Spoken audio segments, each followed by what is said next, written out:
Hata gari yake imepitia hapa. Guys. Unaona? Guys, watani. Ni ati au, guys. Na nikio kutoka madam uri ehere fara. Unaona? Alice. Unaona yule madam angegongwa na hizi magari. Huyu mwenye hii gari.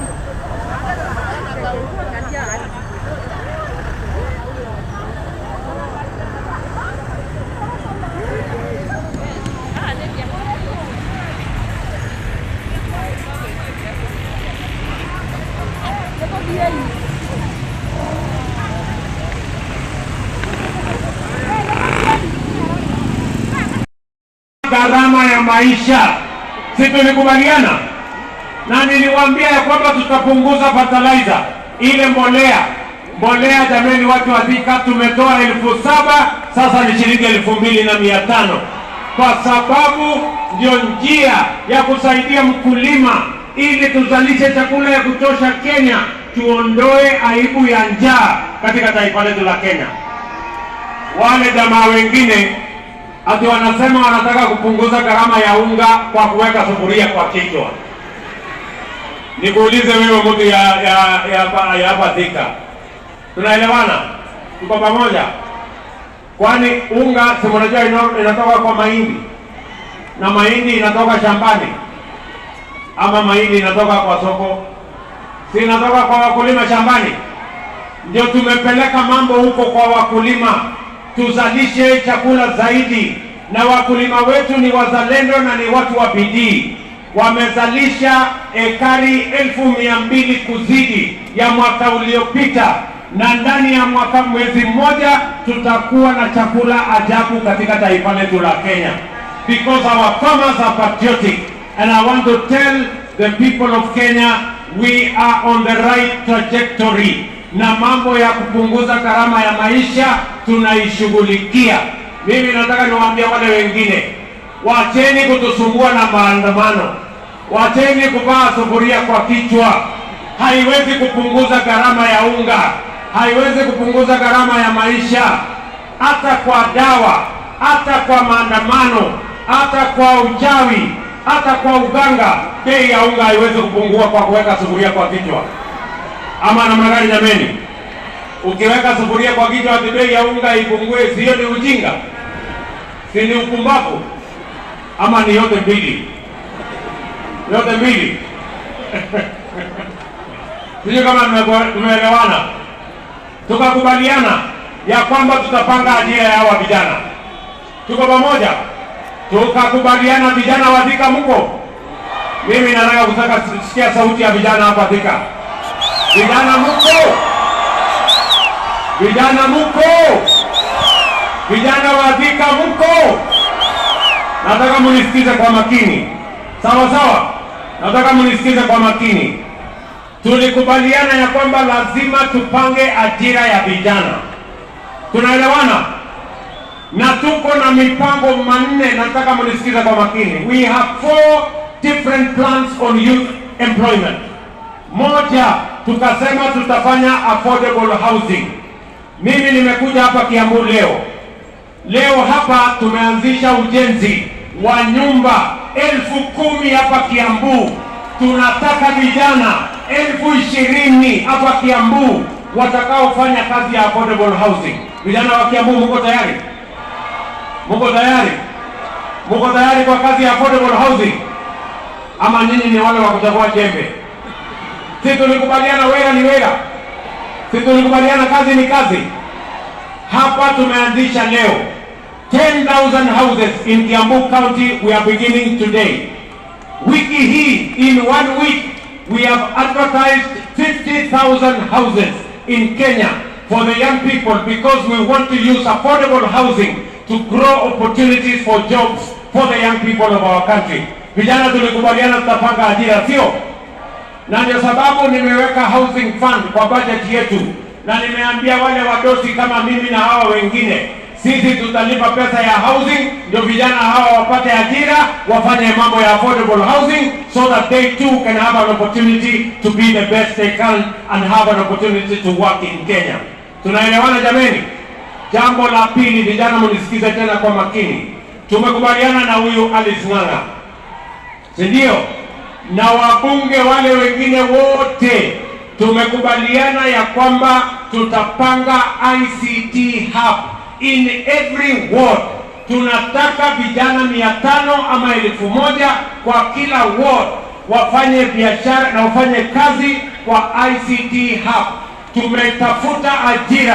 Tumetafuta ajira Marekani, tumetafuta ajira Ujerumani, tumetafuta ajira Ulaya, hata Canada, na wametuambia wako na nafasi ya ajira ya digital jobs kwa vijana wa taifa letu la Kenya.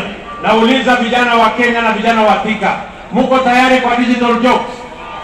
Muko tayari kufanya kazi kwa mtandao? Si unaweza kufanya kazi hapa Thika, kampuni inafanya Amerika, lakini huko hapa Thika.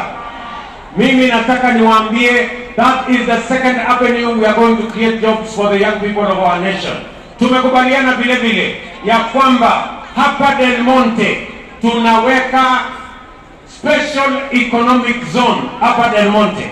Nimemwambia huyu Moses Kuria, yuko hapa, waziri wetu wa mambo ya biashara. Ndio. Tunaelewana? Hapa Del Monte tunaweka hapo shilingi bilioni 10 ya kutengeneza special economic zone kama ile ya Riria. Ile ya Riria iko na nafasi ya ajira 30,000. Hii yenu ya Del Monte tunataka ajira 50,000, na wale watakaofanya kazi hapa ya mambo ya manufacturing, ya mambo ya processing, ya mambo ya export, ya mambo ya textile, ya mambo ya leather watafanya hapa Del Monte, na ni vijana wa Thika na vijana wa Kiambu na vijana wa Kenya. Muko tayari? Tunaweka special economic zone ingine Sagana, tunaweka ingine Naivasha, tunaweka ingine Njoro, tunaweka ingine Eldoret, tunaweka ingine Busia, tunatengeneza ya Dongokundu, because we must grow our exports and we must create opportunity for the young people of our nation to be the best that they can. Tuko tayari ndugu zangu? Tumekubaliana? Mimi niliwaambia hii Kenya tutaibadilisha, and I want to promise you we are going to change this country. Vile vile muliona jana na juzi nimetangaza, kwa sababu tulisema wera ni wera, hata biashara ya soko ni kazi. Nimetangaza masoko 180 tutajenga kwa mama mboga na wale wanafanya biashara yao, kwa sababu hata mama mboga ni kazi, na tunataka afanye kazi mahali kuna heshima, mahali kuna maji, mahali kuna stima, na sisi tunataka kuendelea pamoja katika barabara hiyo. Tunaelewana? Simuliona nilitangaza juzi masoko. We are going to build those markets, na wale watajenga ni vijana wa taifa letu la Kenya.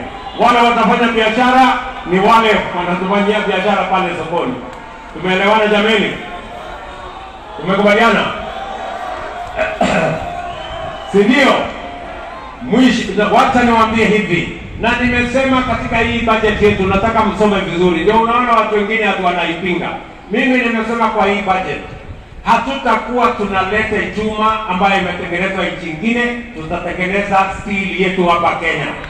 Hatutakuwa tunaleta simiti kutoka nchi nyingine, simiti tutatengeneza, tuko na lime, tuko na ile vitu yote inahitajika hapa Kenya, na tutapanua factories zetu, vijana wapate ajira katika hizo factories, tukuze uchumi wa taifa letu la Kenya. Nimesema vile vile mambo ya kwenda kuagiza furniture. Ati watu wanaenda kuleta kitanda kutoka Marekani, ati wengine wanaenda kuleta viti kutoka China, ati wengine wanaenda kuleta sijui kitanda sijui kutoka wapi. Mimi nimesema hiyo kazi yote ya kuleta bidhaa kutoka nje tunafunga, ndio vijana hawa wa Kenya wapate nafasi ya kutengeneza hizo mali yote, kwa sababu we need to create jobs for these young people. Mimi nauliza nyinyi watu wa Thika, mimi niwaulize, yani ati kuna watu wanatuambia wanataka kuendelea ati kuagiza kitanda kutoka China, ati kuagiza viti kutoka China, ati kuagiza meza kutoka China. Mimi nauliza nyinyi, kwani hii kutengeneza kitanda iko na science kiasi gani? Kutengeneza kitanda inahitaji science mingi? Si kitanda kutengeneza ni mbao na randa na msumeno na nyundo na msumari, si kitanda iko tayari? Kama mtu hataki kulala kitanda inatengenezwa na Wakenya, alale chini. Ama namna gani? Ndio kana tigo. Kwani iko makosa tukitengeneza na vijana hawa wa Kenya jameni? Na nimewapatia notice, nimewaambia hata hii viatu hatutakuwa tunalisha umbwa ile ngozi ya ng'ombe yetu. Kuanzia in another 2 years, maximum 3 years, tutakuwa tunatengeneza viatu zetu hapa Kenya na hawa vijana watafanya hiyo kazi. Neguo, tunaelewana jameni? Mnasema tuendelee hiyo barabara? Ndio mimi nataka niwaambie wale jamaa wako Nairobi wananiuliza ati mimi nimeenda kufanya nini Kiambu, ati mimi nimeenda kufanya nini Thika, ati mimi nimeenda kufanya nini huko kwa Wakenya. Mimi nataka niwaambie wale jamaa wako Nairobi, mimi ni mfanyikazi ya hawa wananchi. Hawa wananchi ndio walinipatia hii kibarua, na mimi nimeleta report form hapa, mjue ya kwamba ile kazi mlinipatia imefikisha wapi. Nimewaambia mambo ya uchumi mahali nimefikisha. Nimewaambia ile mambo ya CRB mahali nimewafukuza. Nimewaambia mambo ya Hustler Fund mahali imefika. Nimewaambia mambo ya masomo ya watoto wetu mahali imefika. Nimewaambia mambo ya kuzalisha chakula mahali imefika. Nimewaambia mahali ya kupanga ajira ya hawa vijana mahali imefika. Hiyo ni report form nzuri ama mnataka mnikae kwa ofisi Nairobi? Sinikuje niwaeleze vile kazi mlinipatia nimefikisha wapi? Ni kweli ama si kweli? Sisi tulikubaliana wewe ni wewe. Na kila mtu anang'ang'ana na ile hako naye. Si hii mmenipatia ning'ang'ane naye. Ama namna gani? Tuko pamoja? Ile ya mwisho nimewaambia hawa majamaa. Nimewaambia mambo mawili. Hawa jamaa nimewaambia number 1, mambo ya vita, kuharibu mali ya watu, kuharibu biashara ya watu, kuchoma lami, kuharibu mali ya umma. Hiyo watafute nchi ya kwenda kufanyia, haitafanyika tena katika Kenya hii. Ama namna gani watu wa Thika? Kwani mnataka hawa watu waendelee kuchoma lami yetu for how long? Mnataka hawa watu atuwanunue vijana, atuwaende wapige mawe polisi, wachome barabara, waharibu biashara ya kina mama, waharibu biashara ya watu hawajaenda watoto hawajaenda shuleni, watu hawajaenda kazini. Hiyo si tabia mbaya. Nimewaambia, I am the president of Kenya. You will not continue to destroy property. Violence will never be a part of the politics of the Republic of Kenya. Mtu kama hako na maneno, na kama mtu anaona ya kwamba inafaa atupe mawe, atafute bibi yake na watoto wake waende watupe mawe, awachane na vijana wa taifa letu la Kenya. Ama namna gani? Sasa ndio mjue hawa watu wako na unafiki. Yaani watoto ya hii watu, si mmesikia watoto wao wako East Africa Assembly huko, ni wabunge. Alafu wanachukua watoto wao wanapeleka bunge. Watoto wa Wakenya wengine wanaambia chukua mawe, piga polisi. Sio watu washindwe? Si washindwe? Nimeambia wakwende kabisa. Sijui kama mnaelewana. Jambo la pili, hawa watu pia wamezoea tabia mbaya. Wanalete fujo, wanalete maandamano, wanalete vita, ati walafu wapitishe mlango ya nyuma waingie kwa serikali. Walifanyia fujo mzee Moi, wakapata cooperation. Wakakuja wakasukuma na kuharibu nafasi ya mzee Kibaki, wakaenda na nusu mkate. Wakakuja wakazungusha ule uhuru wetu mpaka wakaenda na handshake, wakaharibu serikali yetu, wakatuletea madeni.